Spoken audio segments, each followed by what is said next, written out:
قرآن کریم پر عمل کا جو جذبہ صحابہ میں تھا اس کی مثال کائنات کے اندر نہیں ملتی. بے پناہ جذبہ، یعنی کوئی پیمانہ ہی نہیں جو ان کے جذبے کو بیان کر سکے، کوئی الفاظ ہی نہیں جو صحابہ کرام علیہ رضوان اور اہل بیت اطہار کے قرآن پر عمل کے جذبے کو بیان کر سکے. وہ کتنے عظیم لوگ تھے، مقدس لوگ تھے. وہ قرآن کے اشاروں پر جیسے قرآن کی کوئی آیت آتی فوری عمل کر کے امت کو دکھا دیتے کہ قرآن پر عمل کیسے کیا جاتا ہے. اور جب، کیونکہ آپ کو پتا ہے کہ شراب پہلے حلال تھی اسلام کے اندر، شراب پہلے حلال تھی، شراب پہلے کیا تھی؟ حلال تھی، اور بعد میں شراب حرام ہو گئی. اور جب حرام ہوئی، قرآن کریم کی یہ آیت نازل ہوئی فَهَلْ أَنْتُمْ مُنْتَهُونَ، کیا تم باز نہیں آؤ گے اس کام سے؟ شراب پینے سے باز نہیں آؤ گے؟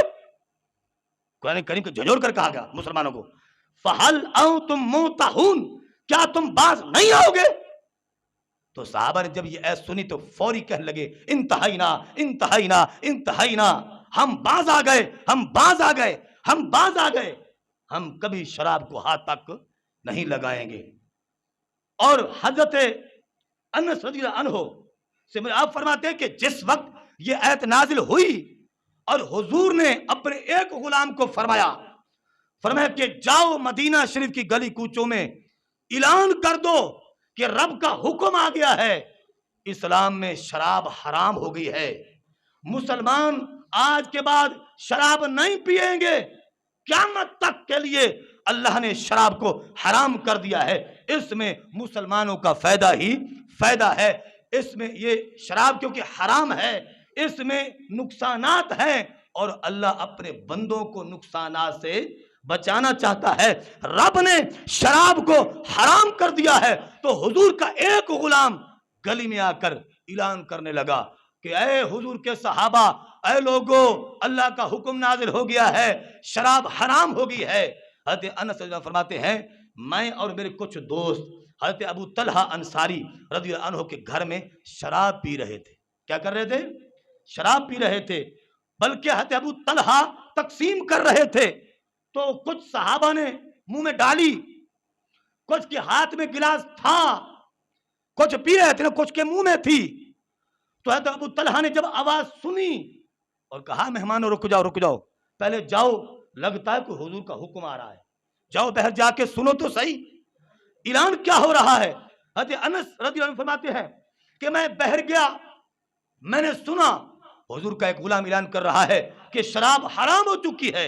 اے اہل اسلام، اللہ نے شراب کو حرام کر دیا ہے، آج کے بعد کوئی مسلمان شراب نہیں پیے گا. جب یہ اعلان سنا، توجہ رکھنا، حضرت انس رضی اللہ عنہ آپ فرماتے ہیں میں نے آ کر اندر بتایا حضرت ابو طلحہ رضی اللہ عنہ کو کہ یہ حضور کا حکم آ گیا ہے. اسی وقت جس صحابی کے منہ میں شراب تھی کلی کر دی، حلق کے نیچے نہیں اتاری، جس کے ہاتھ میں گلاس تھا اسی وقت انڈیل دیا، اور جو مٹکے پڑے ہوئے تھے حضرت ابو طلحہ رضی اللہ عنہ نے فرمایا کہ ان کو اٹھاؤ اور گلی میں بہا دو. اور حضرت انس رضی اللہ عنہ فرماتے ہیں کہ اس دن بارش تو نہیں تھی مگر مدینہ کی گلیوں میں شراب ایسے بھاگ رہی تھی جیسے بارش کا پانی بھاگتا ہے گلیوں میں، جیسے بارش کا پانی گلیوں میں بھاگتا ہے. تو ایسے صحابہ نے اپنے گھر سے مٹکے اٹھا کر، گلاس اٹھا کر، برتن اٹھا کر گلی میں پھینک دیے، اس لیے کہ رب کا حکم آ گیا ہے کہ شراب حرام ہے. یہ ہے ان کا جذبہ کہ وہ تعلیمات قرآن پر کس طرح صحابہ اور اہل بیت عمل کرتے تھے. اور ایک آج ہم ہیں، درس قرآن اگر ہم نے بھلایا نہ ہوتا، یہ زمانے نے دکھایا نہ ہوتا. اور آج جو کچھ فلسطین میں ہو رہا ہے وہ معاذ اللہ ایسا ہے کہ بیان کرے تو رونگٹے کھڑے ہوتے ہیں. بس وجہ صرف یہی ہے کہ ہم نے قرآن پر عمل کرنا چھوڑ دیا، حدیث پر عمل کرنا چھوڑ دیا. ہم ایک جسم جان، قرآن کہتا تم ایک جسم و جان ہو، مگر انگریز نے ہمیں تفرقہ میں ڈال دیا، ہمیں جدا کر دیا، ہمارے اندر اختلافات اتنے پیدا کر دیے ایجنسیوں نے، انگریز نے، منافقین نے، کافروں نے، کہ آج مسلمان کے سامنے گاجر مولی کی طرح کٹ رہا ہے. تو وہ معزز تھے زمانے میں، مسلمان ہو کر ہم خار ہوئے تارے کے قرآن ہو کر آج ضرورت ہے کہ قرآن کی تعلیمات کو سپورٹ کیا جائے.